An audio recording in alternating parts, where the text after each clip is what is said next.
Welcome back to another episode of Life After Sunday.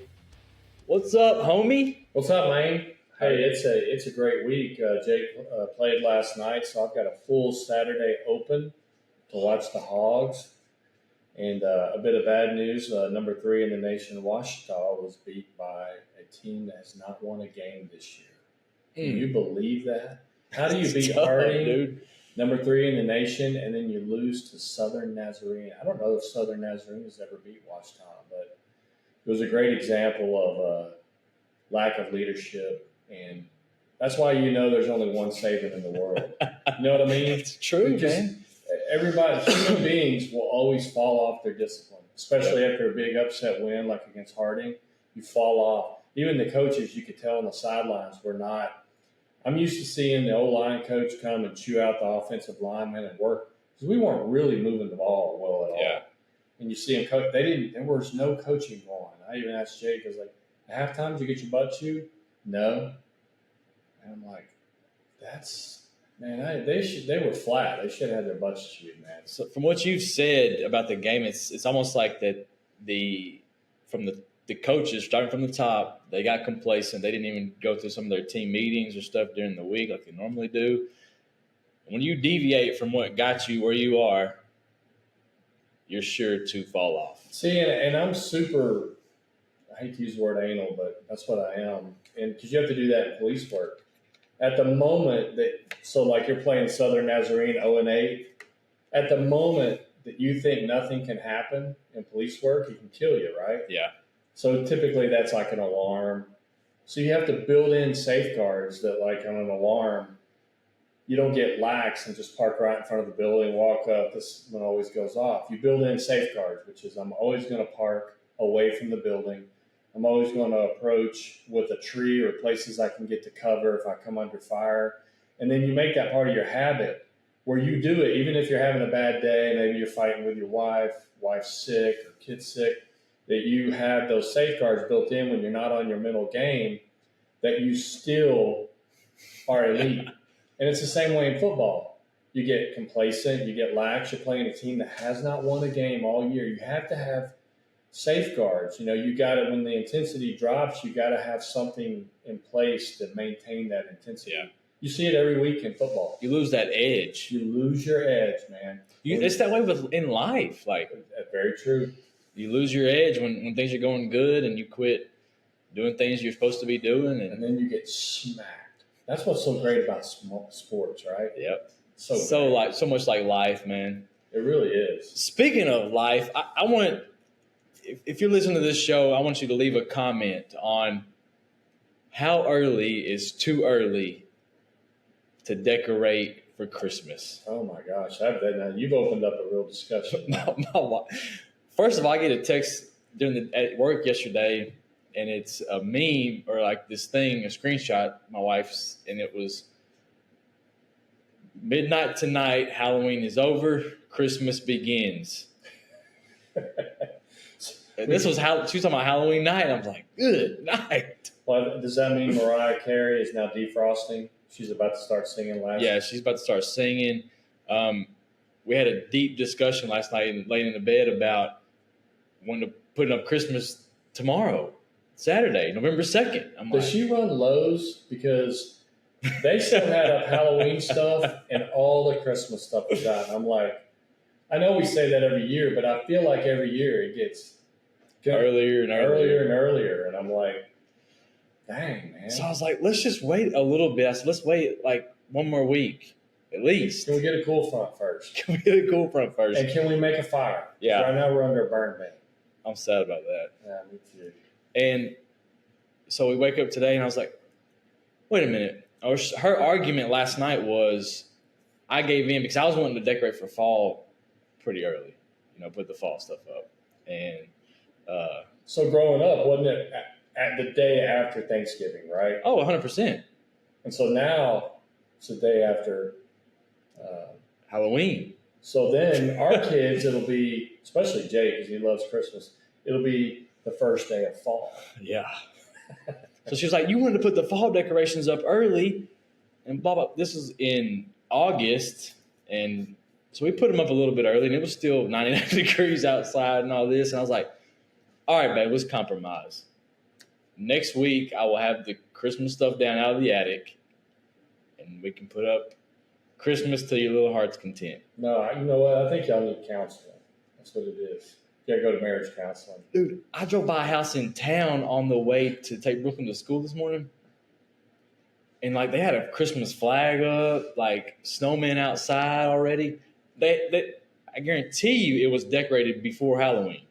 Had to have been. That's insane. Well, but it's cool because it is an amazing time of the year. I mean, I get it.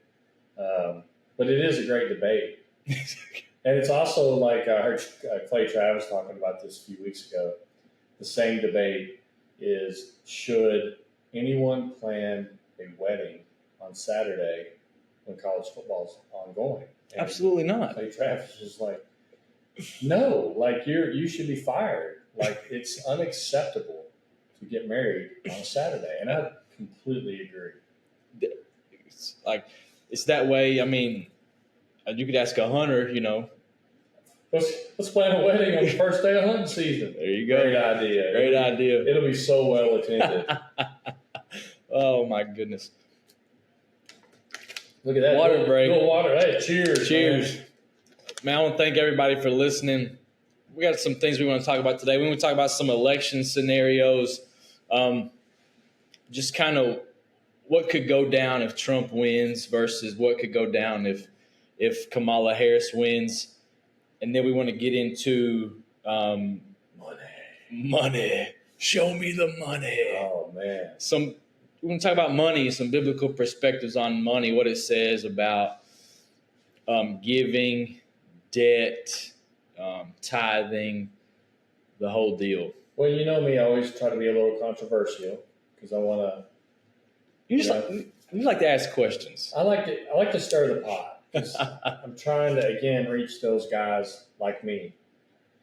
And sometimes, like we said last week, let's talk about some stuff in the, instead of always beating people over the head with these same usual things. I'm not saying we should beat them over the head with debt. Right. But the very people who beat people over the head a lot of times are carrying excessive debt, have money problems, everything else. So the point in that is there should be no wedges. Yeah. And we have to work on all these, from alcohol, or drugs, or lying, cheating, all these things. Gossip. It's all gossip. It's all there. Let's not pick out a couple wedge issues or be worried that a friend of yours that attends church went to the casino in Oklahoma. Like, let them be them.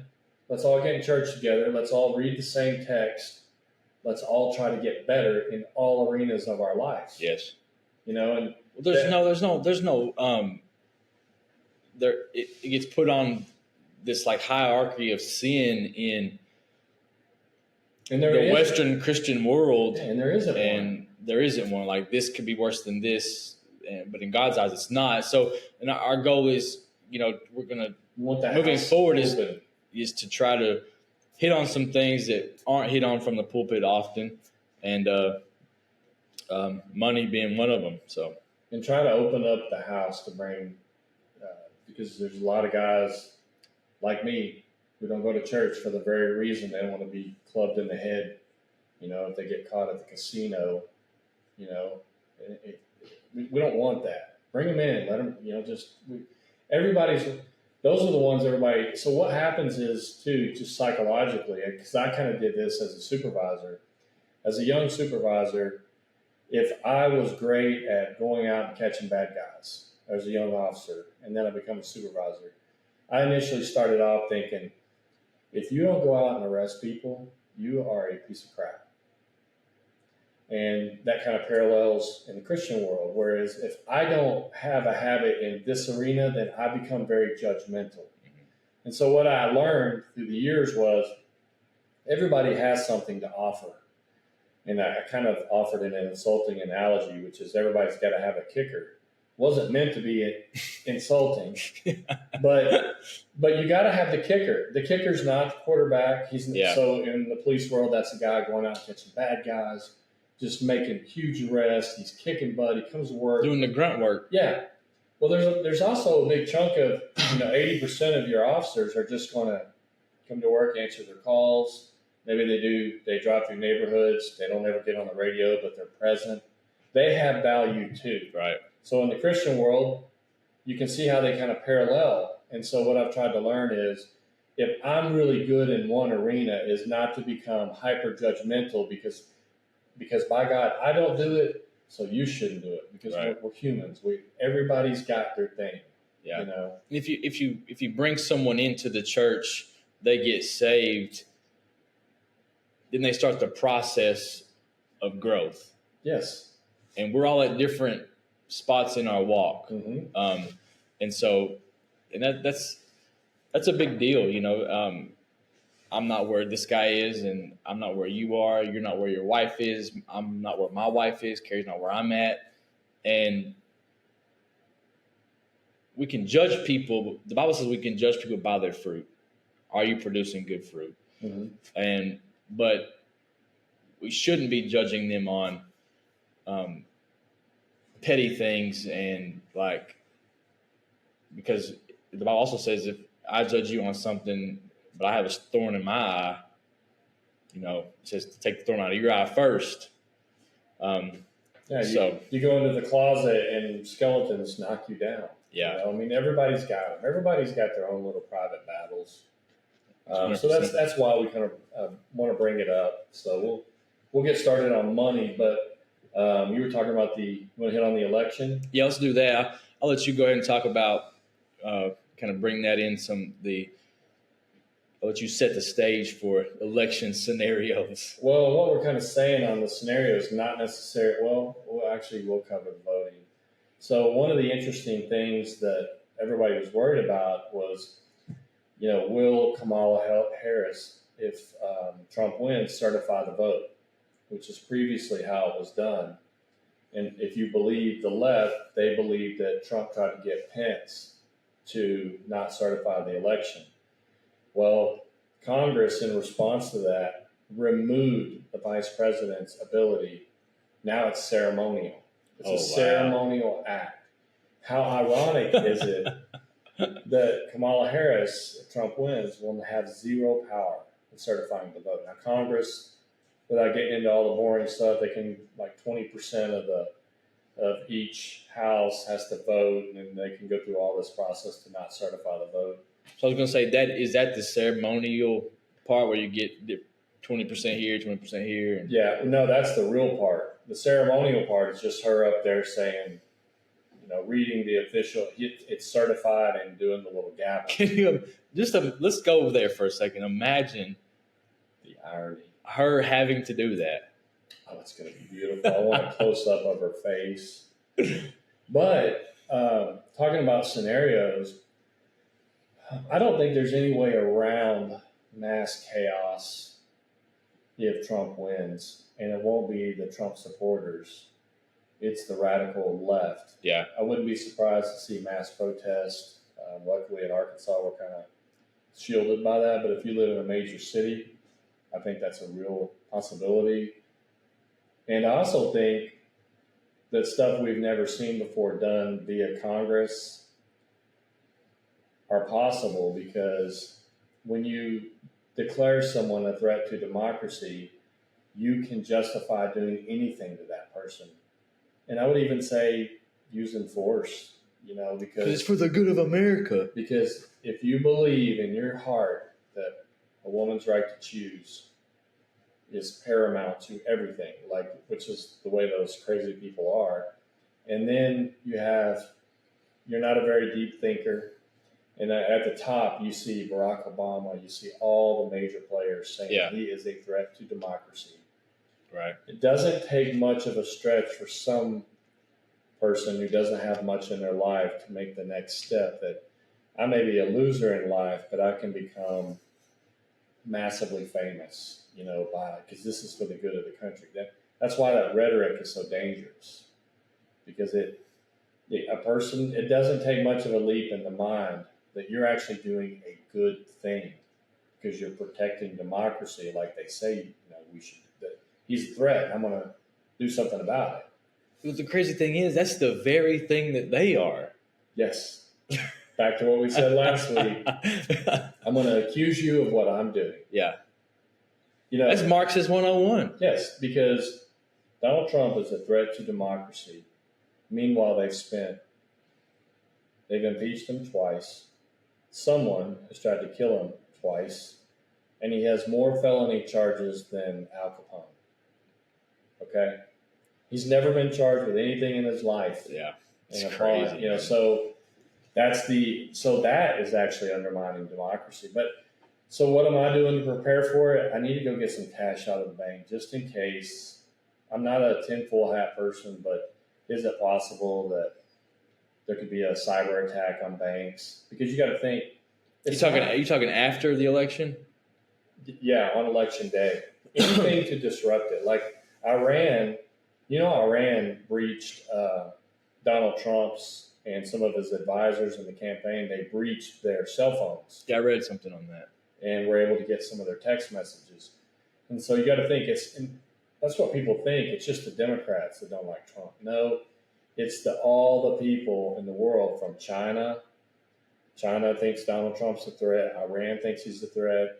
Half the countries in NATO who have gone extreme liberal, where you and I could get put in jail for this podcast if we were in England. Yeah. And we said something that they didn't like. So now you got all of Europe who views them as a threat, especially involving NATO.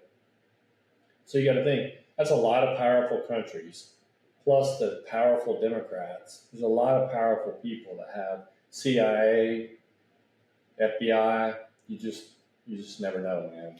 Well, Trump is not going to let China, Iran, all these people, these countries move forward with what they want to do. Which is a world order and weakening the American power. In turn, that's why they don't like him. That's why they don't like him. He's not letting them do whatever they want.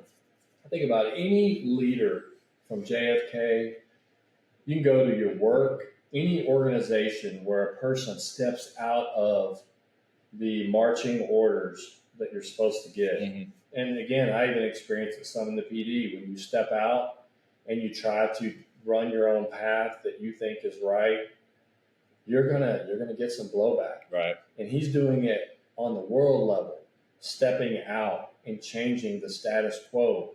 And like in a company, if you're doing that or in a police department or wherever, you're going to have to absorb the attacks on you initially. And if you just keep your head down like Trump's doing and keep doing what you think is right, history typically is going to show that what you did was good. And all of a sudden, years later, people are like, you know what? At first, I didn't like what you were doing. I was kind of mad at you, but you were spot on. Yeah. That was a good deal. And that's what Trump's doing, but on a national, worldwide level. Like, I'm not scared. I'll throw tariffs on you. Yeah. Germany, China, I can't sell my cars in China, but you can sell them to me. Germany, you can sell I think Trump said once, how many Chevys do you see running around Germany? 0. Yeah. How many BMWs and Mercedes do you see around here? They're all over. And he's like, how is that fair? It's not. It's not fair.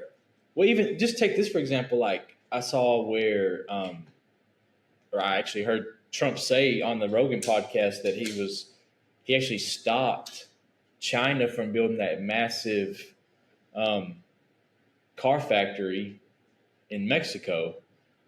And he's not even a president yet because he said, I will tariff the mess out of that, and then the import tax into our country where it won't be profitable. You won't be able to sell a car here. And they said, really? All right, I'm out. Like, yeah, he's not even a president yet. It's brilliant. And that is how you have to play this game. And I've mentioned it before, but people forget that he has a degree from the Wharton College. It's like the #1 business college in the world. Yeah, he's smart. And that's who you want running the country. That's who I want for sure. But I wouldn't. I need to get some cash on hand just in case there's a day or two disruption. Yeah. One thing's good about my wife being a hairstylist. She always. Yeah. I mean, she always has a lot of people pay in cash still, and so she has a lot of cash. I know, because whenever it's time for Monica to pay for a haircut, give me some money, baby. We never have cash, so we have to Venmo it. Yeah. I literally never have $1 on me. Yeah. Like I'll go to wash my truck and I don't have $1. Like this morning, she was like, "Hey, here's $40. We need some cash for today." I'm like, "Oh, thanks." But the only time I ever have cash is if she gives it to me. Yeah. She's always got the cash. I mean, and we've had it where we're eating somewhere and somebody covers the bill, but we'll do the tip. Monica and I look at each other and I'm like, I don't have any cash. You have cash? I don't have no cash. Yes, so it's a legit problem. Yeah. So I need to have some cash on hand just in case there's a hang up.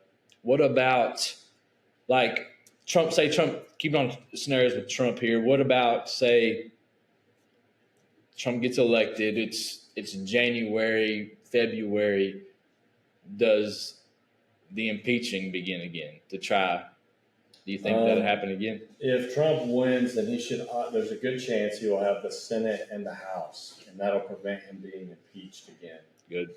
But if that doesn't happen, and we have some racist flip that we don't expect, then of course that's a possibility. And it's hard to govern. I mean they tried the House tried passing. You have to have an ID to vote, or no, not even that. It was illegal immigrants cannot vote in our election.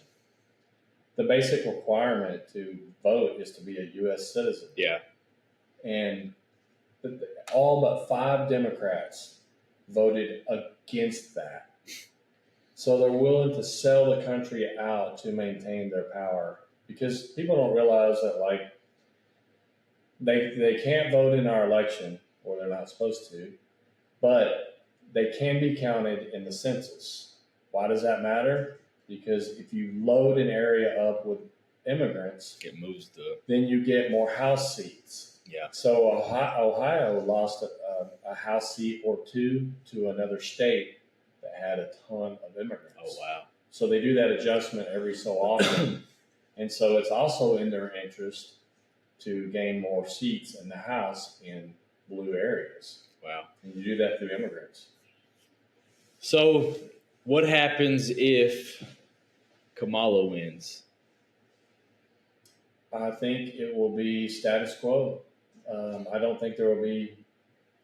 Now, will there be protests? Yes, but it's not going to be the madness that you could see.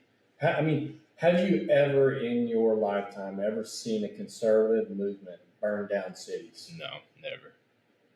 And what was gross about it is they justified it. Yeah. They said it was okay. Do you think Trump will go harder this time than he did last time with voting improprieties and stuff? Yeah, like cheat, was the election interference, all that kind of stuff, cheating. Do you think he will go harder at that stuff this time, if it happens? One thing that I hope happens, if he loses, I hope he becomes, I hope his mission in life is to secure our elections from here on forward. Because whether you're left or right, one day if you're left and you love all this 5,000 ballots here, 5,000 there, you're short-sighted in thinking, because one day you're going to be on the other side. Yeah. And if we don't secure our elections, then the whole system we have falls apart. Because Georgia, not the state of Georgia, the country of Georgia, just had an election.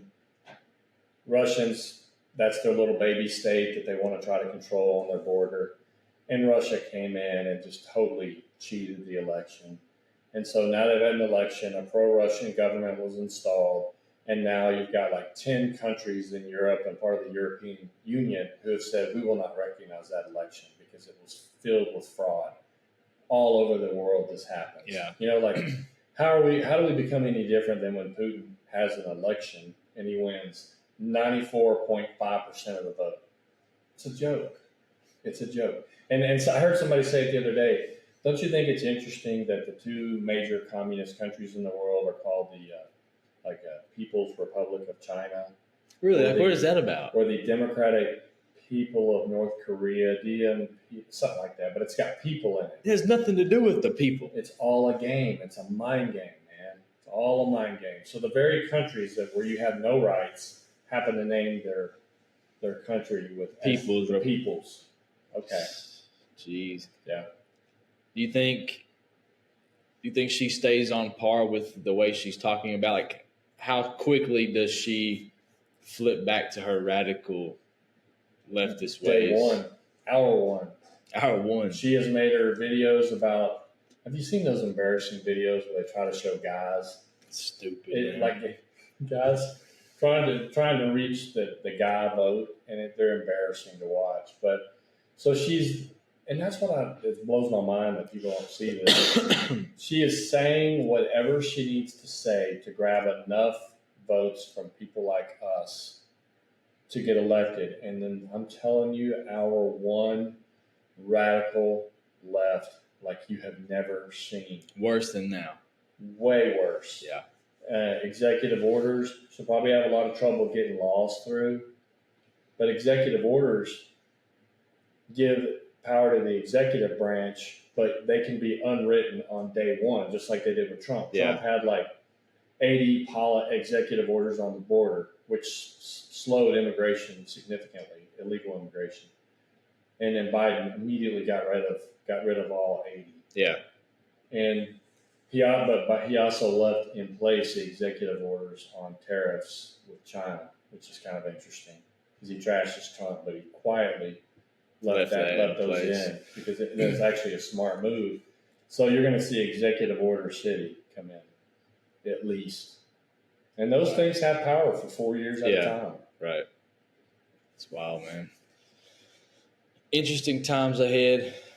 Yeah, I'm trying not to watch the news because it's so up and down every day. He's up, he's down, he's up, he's up, he's up, and I'm like, I'm just dreading, going to bed thinking Trump won, and then waking up and a bunch of ballots showed up. Oh, at 4 a.m. we found all these ballots. I just can't do it. So yeah, hey, like we said before, God's in control. Yeah, and if He wants Kamala to be president, then she'll be president. And there's a lesson to learn. I mean, sometimes you have to endure hardship. Sometimes, think about this: when the world, your world, the United States is so peaceful now that our biggest debates are on transgender and just dumb stuff. Yeah. But when your country is going through hell, like in World War II, those issues don't come up because your country is going through hard times. They will never even make it. Those issues only come up when you have a happy, peaceful place. Then these dumb issues begin to make it up. Well, maybe we have to get kind of slapped around a little bit and go back down to, hard times. What's that old saying, like, hard times create soft men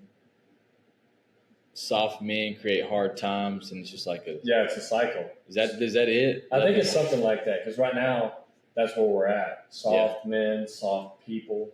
And it's creating hard times. Yeah. And so then the hard times then the hard times end up making strong people. men. Yeah, strong people, that's it. And then the strong people, when they get that, then they end up making soft people or something like that. Because you get in an area after that, after you have these hard people and the hard times, and the hard people rise up, and then you get in the area of good times. Yeah, and that creates the soft people.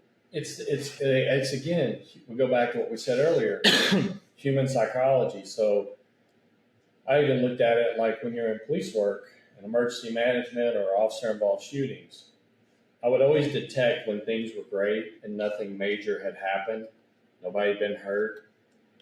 That's the time you need to step back and buckle down. Yeah.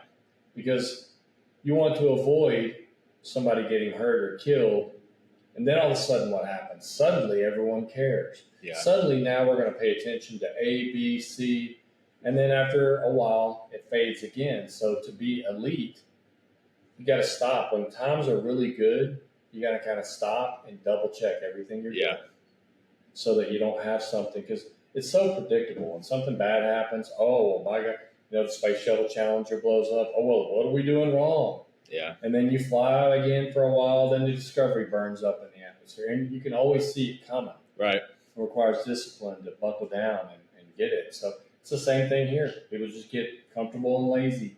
Yeah. Moving on to Money. Money. 1 Timothy 6:10 says, "For the love of money is the root of all kinds of evil. It is through this craving that some have wandered away from the faith and pierced themselves with many pangs." And you know what's interesting? It doesn't say money is the root of all evil. Oh, did it not? No. Say that again then. The love of money is the root of all evil. And what's interesting about that is we don't have a choice of dealing with money. No, it's we have no choice. No. And so it's almost like we deal with something every day that requires discipline, like almost like we're drinking every day, but we're trying not to get drunk. Yeah. And so you're engaging in this money transfer every day, and literally every day you're making decisions. Are you gorging yourself, or are you getting drunk on money, and you're having to come back and forth with it? And unfortunately, I think with like credit card debt today is at a record level. People are holding massive amounts of debt. And so I kind of did a little research on debt. And so having debt alone can find nowhere in the Bible that it's a sin.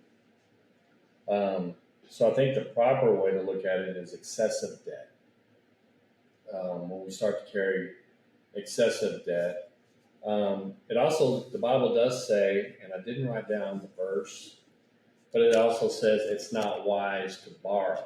Mm-hmm. So there are some little clues in there, because everybody has to borrow money if you want to buy a house, or buy a car. Who has 30 to 50 grand laying on hand, right? Right.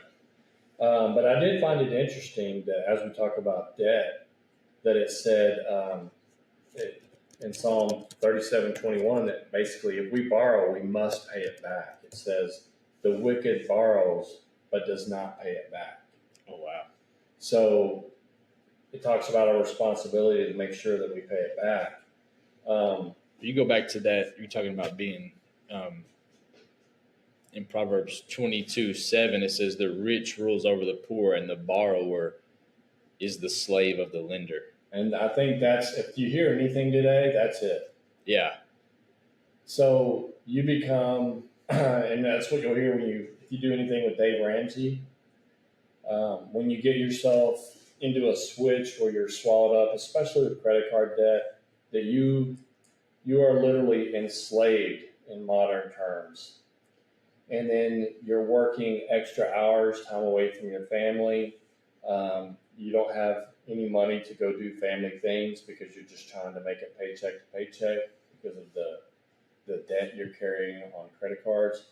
So now you're enslaved. And then also you've made money in idle, whether you know it or not. Yeah. Because of your impulse decisions or your decisions to purchase things on credit continually to the point where it's impacting your family. And then, again, what's the number one thing couples fight about? Money.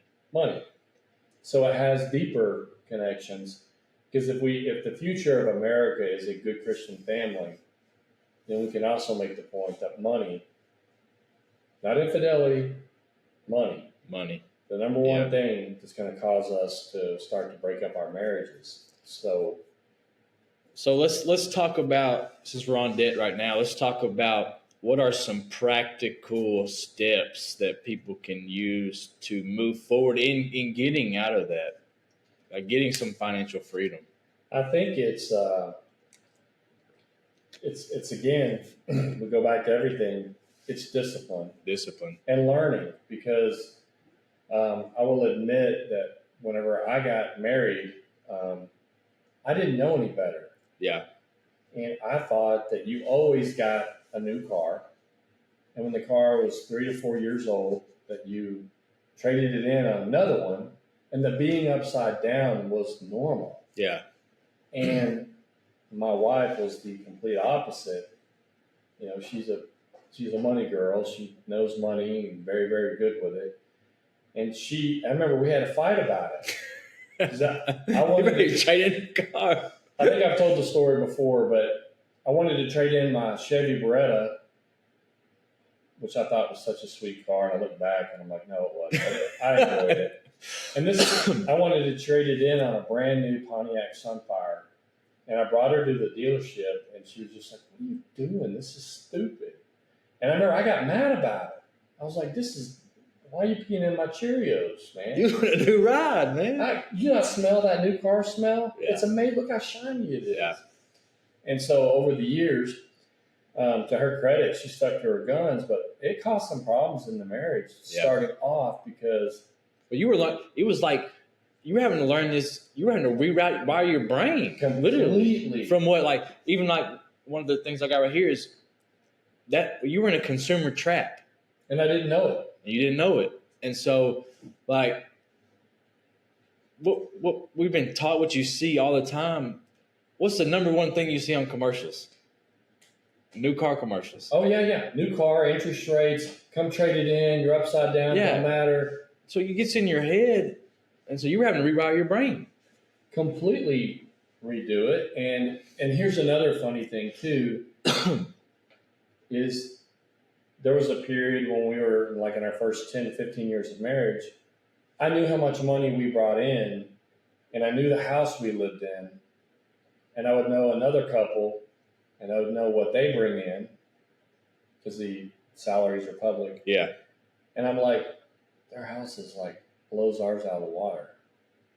And I was like, why are we screwing ourselves here? Why are we living in this smaller house? And once I finally realized it, so you ask what's practical advice, is living beneath your means. Yeah. Well, I said down here living within your means, but I think that's even better. Let's go beneath. Yeah. Because the tendency for us is to live above our means. Yeah. So you make this much, but if I come by your house and look at your house, your car, the trips you're taking, the vacations you're taking, because I had to do that. I would go, how are they affording all that? Yeah. And you find yourself, so the key to success is beneath your means. Beneath your means. So that gives you excess capital. It gives you money on hand. Because, again, we would go to a baseball meeting or something, and they were having trouble making their baseball payment. If you're playing select baseball, it's like handing them gold bars. Yeah. And I'm going, you have a pool, you have a house, how are you not able to pay the baseball dues? And so the key to that success is living beneath your means. And also something we learned from Dave Ramsey, I never bought any of this stuff, but I always listened to him, was have an emergency fund. He recommends $10,000, but whatever it is, our first emergency fund was $2,000. Yeah. And you think about something else that you can do. That means you can have insurance and take the highest deductibles you can get. Most people don't. They take $250 deductible. Well, the insurance gets that from you because you pay a higher rate. So by having that emergency funds, you can have lower rates because you can afford a $500, $2,000 deductible because you have the cash on hand. Or when something breaks, you're not in a crisis the second the AC goes out. A lot of people go into crisis mode. Yeah. Or a paid-for car gets totaled. All of a sudden, it's time for a car payment again, and you're in crisis mode. Yeah. So I think the number one thing would be have an emergency fund, and then also to live beneath your means. And it's hard because we're human. We all look at what everybody else has got. Not that we want it, but it's human nature. You're going right into my next point.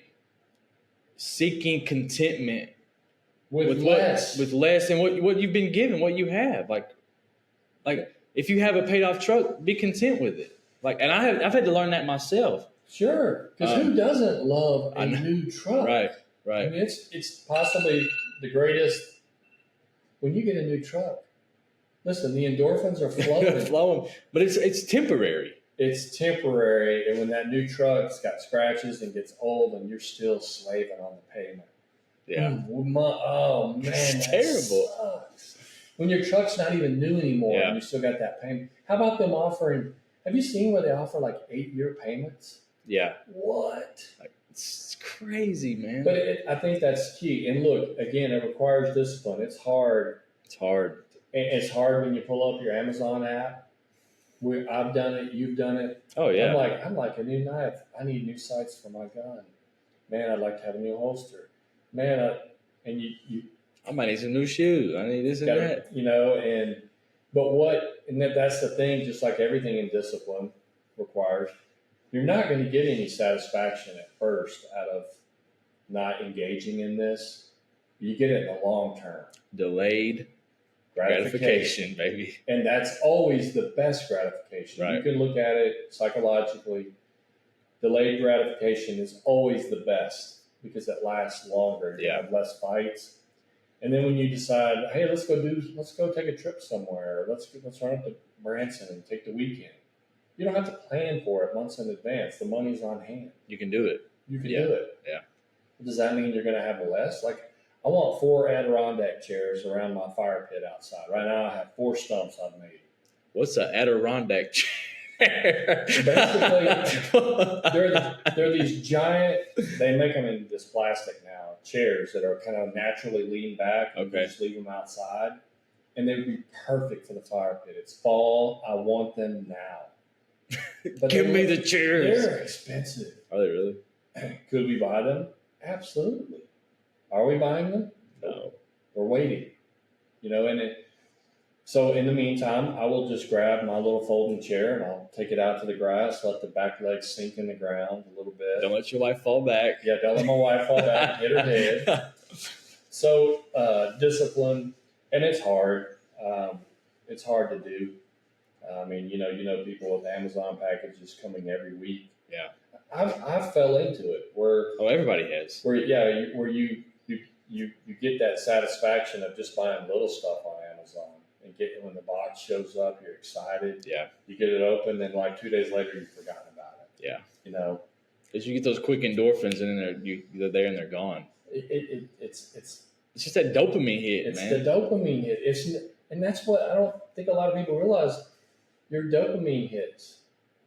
It is the same dopamine you get when you do drugs. Yeah. It's just that the habits that I have to fight aren't illegal. Right. That's why I don't judge people who have dealt with drugs. Yeah. Because at the most fundamental brain level, you're fighting the same dopamine hits that they're fighting. Yeah. It's just theirs is illegal. Yeah. Yours is legal. Yeah. So at the end of the day, we're fighting the same effect. It's crazy, man. So that's why, I'm not going to judge people who've been on dope. Yeah. Because it's rough. It's rough. Man, doing my research on money, I found that there's over 2,000 scriptures, not just on debt, but on money, tithing, and like possessions in the Bible. And that's twice as many as there are on faith and prayer combined. See, I bet that just blows my mind. It blew my mind. I was like, what? Well, that's a lot, man.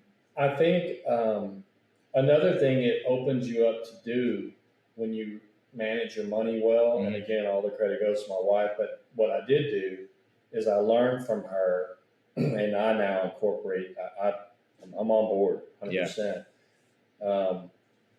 I'm not trying to brag. I'm just trying to provide an example of a guy who lived paycheck to paycheck and a guy who was always upside down. What I've learned, and what I'm trying to tell you is the benefit of it, is we went from a 3,400 square foot house in Katy that we didn't need, but we had to based on where we lived and to get into that school district.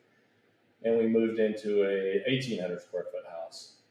And that's pretty normal. On a mountain with a beautiful view. And that's pretty normal. But yeah, I know what you're saying. I didn't buy a Taj Mahal. My house is You are living average. Beneath your means. I'm living beneath our means because enjoying the outdoors and the view matter more to me than having an ornate bathroom. Yeah. And as I've changed my mindset, I'm trying to be more minimalist. Right. That I don't need a bathroom that is the size of my bedroom as a kid. Yeah. I've had it. It's completely useless. Yeah. It is useless, man. But when you're like in my career, all of our police buddies, we always talk about, the retirement house. And all of us tended to imagine this great, big, amazing farmhouse like most people do. That's Right. your dream. But the reality is to go under that, Yeah. live minimally and have freedom. Yeah. Because when you live minimally, it makes you just so much more appreciative of everything that you have. Yeah. It gives you so much freedom. You're not fighting about money. You're comfortable. And a lot of people don't even realize either that you're not guaranteed to work. Like they're taking on a 30-year mortgage at age 50. What? My mortgage will be paid off at 50. Yes. I'm not trying to go buy another one. Pay off the house, because the day that your house is paid for, Dude, retirement becomes 1,000 times easier. 100%. You will not be able to retire on most people if you have a house payment. Now here in Arkansas, the house payments are much lower. Yeah. But in like Houston, you're going to be paying $3,000 to $4,000 a month in a house payment. You cannot retire on that. No way. No way. And so, again, financial freedom, paying off the house, and removing that desire to get the dream house. Because I'm telling you. And it goes, I don't mean to interrupt you, but it goes back to being content. And not lying to yourself that you don't need that. Yeah. So what happens when you have your giant house? You have enormous windows. You have enormous ceilings. If you've lived in a house like that, your electricity bill is like $1,000, and you can't even cool the house because you thought it was cool. I thought it was cool to have a 12-foot, 15-foot ceiling, but the heat in the winter all sets up there. And I know because I'm 6'6", when I stand up, it's hot, but when I sit down, it's cold. My feet are freezing. For real? That's what it's like. Yeah. And that is, and then you got giant windows in the summer because, you got to have enormous windows. Sun's coming in, all that stuff. I thought I needed a game room. You need a movie room, by God. You know how many times we went in that movie room to watch a movie in 5 years? Twice. I slept in it. You did sleep in it. It's worthless. Yeah. Completely worthless. And so if I can get across to anybody, be content with the smaller house. Yeah. Don't let your mind start dreaming about huge things, because we all do it. Who hasn't driven by a house and go, golly, that's beautiful. I'd love to have that. We do. I do it often. Everybody does. But there's a difference in saying that and then letting that roll into your mind, and now you're and like then executing it. Yeah, then you become like, what's the word? House poor. Yeah, well, you become jealous.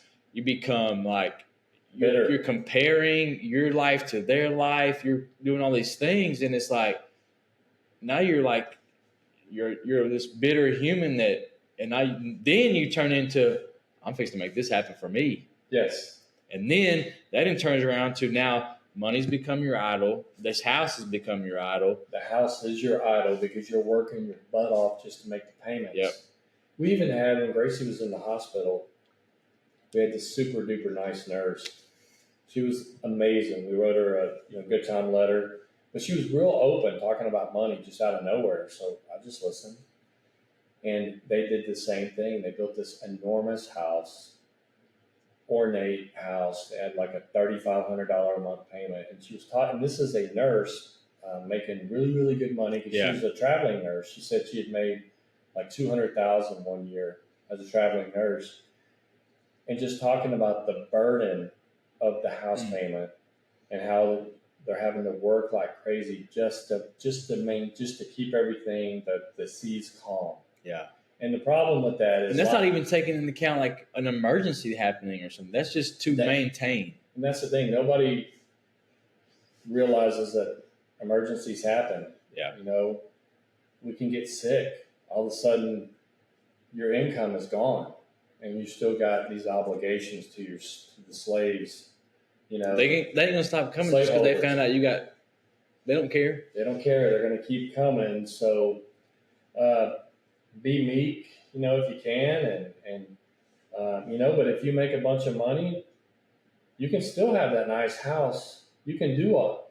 You're not a bad person if you have a really huge, nice house. No. As long as that fits in you're living below your means. You could have an even bigger one, but you chose to have this house, which you and I would think was amazingly Right. wow. And they still could be living below their means. They're living below their means. Yeah. So nobody's trying to be judgmental on that. It's based on the ratio of what you make versus what you bring in. The whole goal here is definitely not to be judgmental, but just to give some insight. Like Mike gave a lot of experience. From listening to you talk about that, it's like you've got it figured out now to where you strictly use money as a tool. That's it. And I'm talking to my 25-year-old self. You know what I mean? Yeah. Another interesting thing, I think this is really, really cool. Nice little tidbit here for you.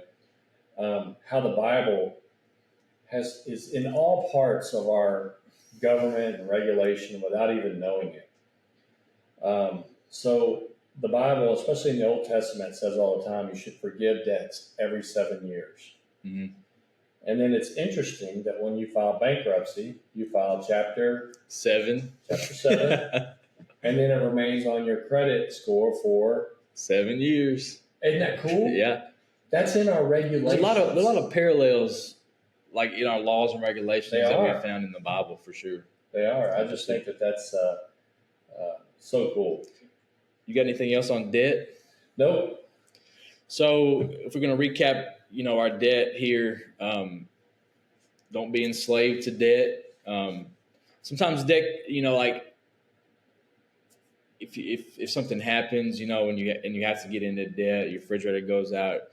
Try to go to Lowe's and say, hey, get the 12-month no interest, get it paid off, but don't be enslaved to it. Live below your means. That's the key. Avoid consumer traps, and be content with what God's given you and what you have. Money, it can be such a blessing, but it can also be like a spiritual challenge. It can be like we've talked about it, an idol in your life.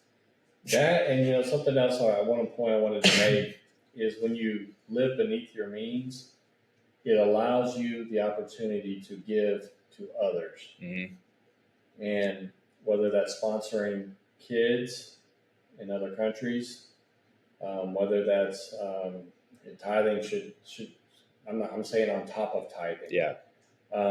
When you see somebody's down, giving them some money, if somebody's going through cancer treatment or something like that, or in your neighborhood when the little kids come to the door, throw them some money, or when you're out and about and you tip the waitress or waiter more, it allows you to help other people because you have more liquid cash available. And again, you're putting deposits into your soul and your heart that make you not a happier person, but it gives you more contentment in that you're able to help other people. Matthew 6:19-21 says, do not lay up for yourself treasures on earth where moth and rust can destroy, where thieves break in and steal, but lay up your treasures in heaven, where no moth, no rust can destroy them, or thieves cannot break in and steal them. Where your treasure is, there will your heart be also. It's just what you were talking about just now, and using money as a tool to help people, to bless people. We can use money to worship God. It says that in the Bible. It's just... You can donate it to causes that matter to your family. Maybe it's cancer. Maybe it's Wounded Warrior Program. Yeah. Always able to push that blessing out to others. Yeah. Through those 2,000 scriptures about money and things, there's, I don't know how many, but there are ample scriptures on giving and giving money and offerings and all that kind of stuff. And it's when we're able to do that with a pure heart, and we're not doing it grudgingly because we're enslaved to debt and we don't know where the money's going to come from, that's a wonderful thing. Absolutely. And I truly believe there's some form of karma in the world. I truly believe that. And like if you tithe, I'm telling you, good karma comes back. If you're giving money to people who need it, or I'm telling you, it comes back to you 10 times over. Not that that's why you do it, but I've just seen it happen. Well, like in Malachi 3:10, it says, bring the full tithe into the storehouse where there may be food in my house. And the Lord says, thereby put me to the test, says the Lord of hosts, and see if I will not open the windows of heaven for you and pour down for you a blessing until there is no more need.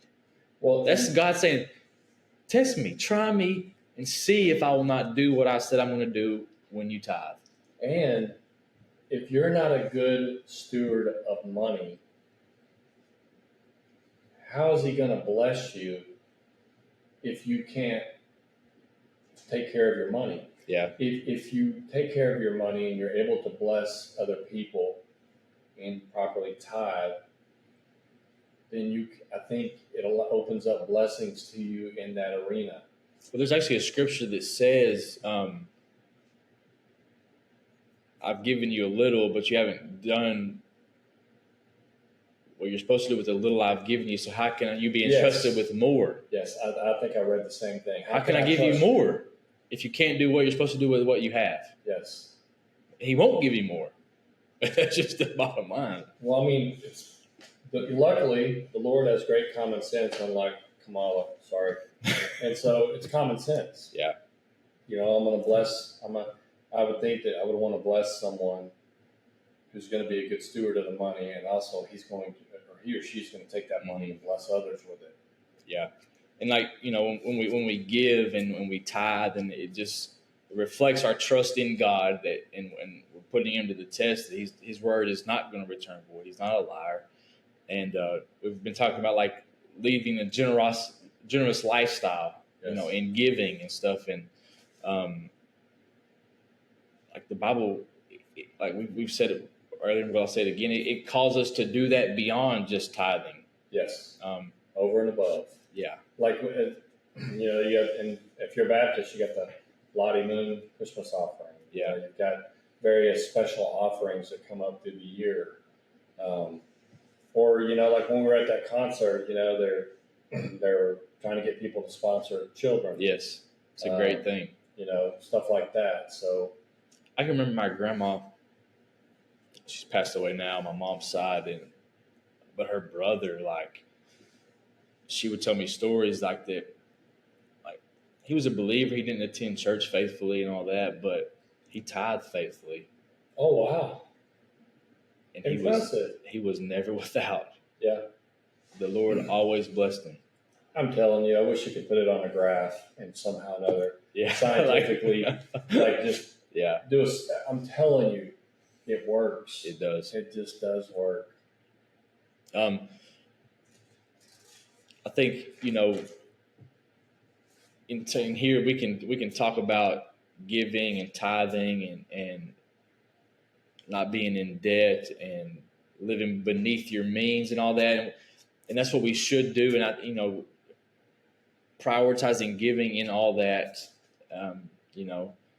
If you live on a budget, pencil in some giving in there. You know what I mean? I think it would be wise to do that. And it's hard. It's hard.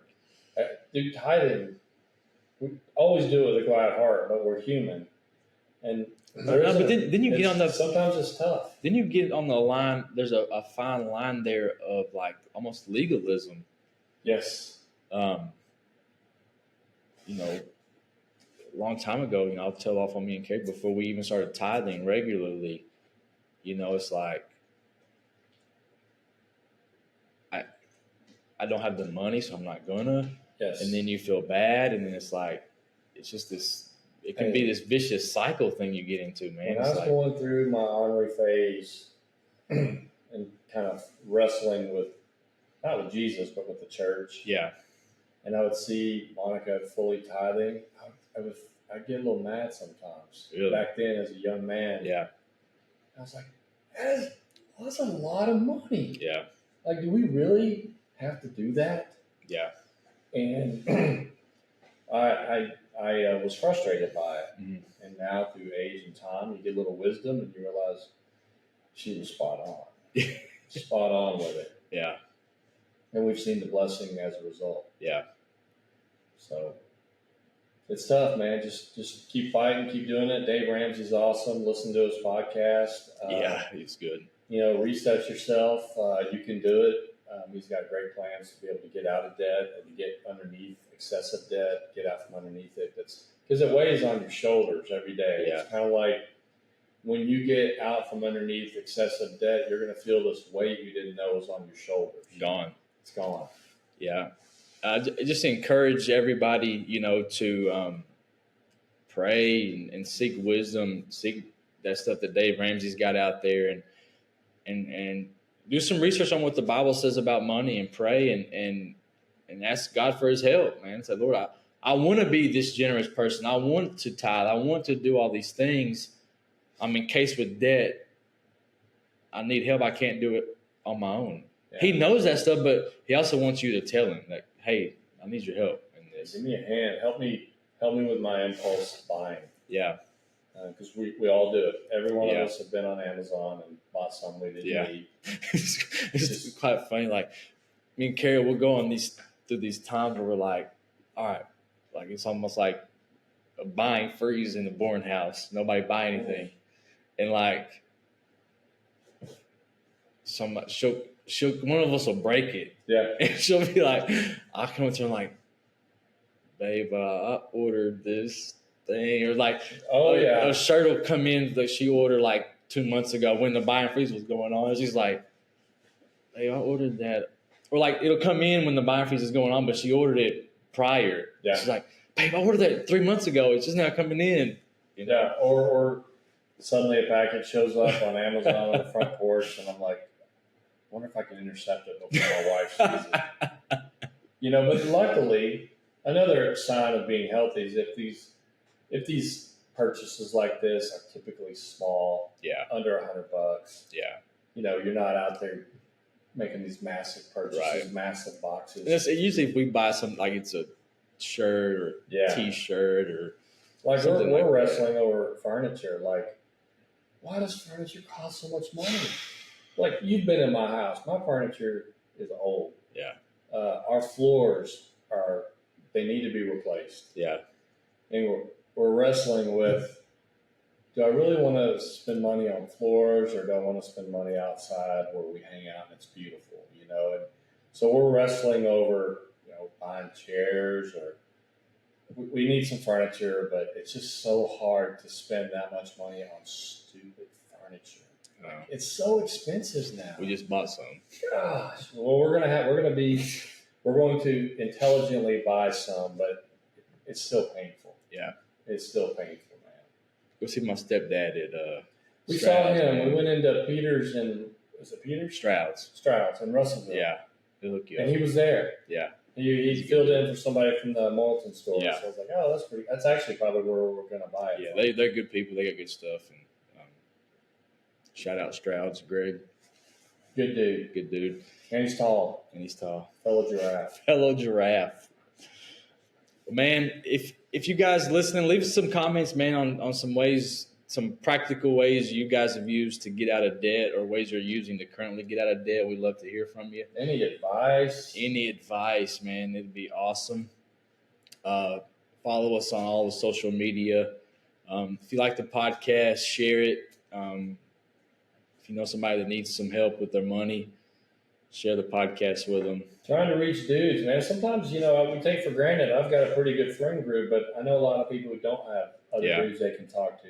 So send this over to them, man. Yeah. Get in contact with them. I mean, we're trying to reach those guys who don't have maybe a good guy friend that they can bounce this stuff off of. Yeah. Send it to them, man. Good stuff. That way we can maybe make contact with them or whatever. But somebody that dudes need dudes. Yes. And coming up next week, we're going to have a special guest, Roman from Men of Iron. They have a mentorship program and a podcast. So from now and between now and next week, check them out. They're going to be on the podcast next week talking about what they have going on. And let's pray us out of here. Heavenly Father, Lord, I thank you for all of our listeners, and I thank you for this platform that we have. And God, I pray, God, that if there's anyone out there in serious debt, Father, I pray that you show them the way out, help them get the process started, give them the strength to get in the word themselves, to find out what you have to say about money and what you have to say about being a good steward of it. And help us all to be good stewards of what you've given us, good stewards of the money you've given us, good stewards of the homes and the vehicles you've given us, Father. Help us to be content with what we have and not give us the strength also to not allow money to become an idol, money and worldly possessions to become an idol in our life. Give us the strength to keep fighting the good fight. We love you and we praise you in Jesus' name. Amen. Amen. Thank you for listening to the Life After Sunday podcast. We hope you enjoyed it. Please give us a like and a comment, and go follow us on Facebook, YouTube, and Rumble. And as always, keep fighting the good fight.